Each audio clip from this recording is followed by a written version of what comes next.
have I learned through this experience? Being a part of the education community, we are often, if not always, asked to reflect on a lesson that we have taught. From things that don't seem like they would make that much of a difference, such as using behavior cue cards, to deciding how to know what to teach about, I have gained so much knowledge through this experience. Through my time at Taylor, I found that using manipulatives and visual representations proved to be very beneficial to the students' learning. We provided the students with a picture schedule so they always knew what we would be doing that day. We also had behavior cue cards, however, we did not use them too often. Part of this is because I do not like to get on to my students.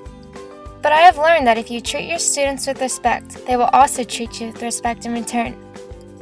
I think the behavior cue cards will be very helpful in the classroom because it is a way to redirect your students' behavior without having to stop the lesson. I have grown as a teacher in several different ways. This is the first time I have gone into a classroom and basically been set free to do whatever I wanted. We did have the specific topic of place value, but I was allowed to choose how I wanted this to be taught to my students. I found it very important to provide activities that were relevant to the students. You often hear students say, "Well, why am I ever going to need to know how to do this?" By providing students with relevant activities, they are able to connect it to themselves and see why it is so important. I have also grown in my confidence to create engaging lessons that the students will enjoy. I think it is important to keep the students connected and engaged in a lesson, and you must think outside of the box to do this.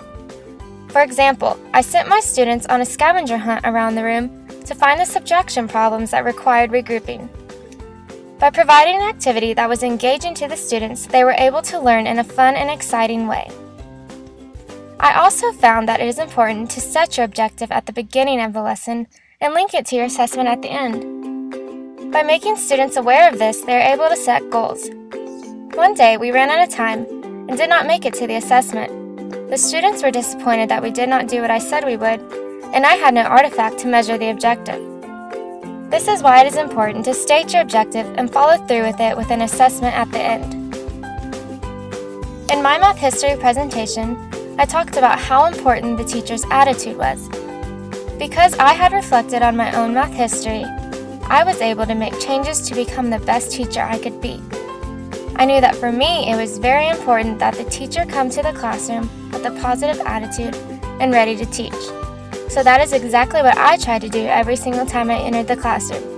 I would come to the classroom with a positive attitude that let the students know I wanted to be there. So, to answer the question, what have I learned through this experience?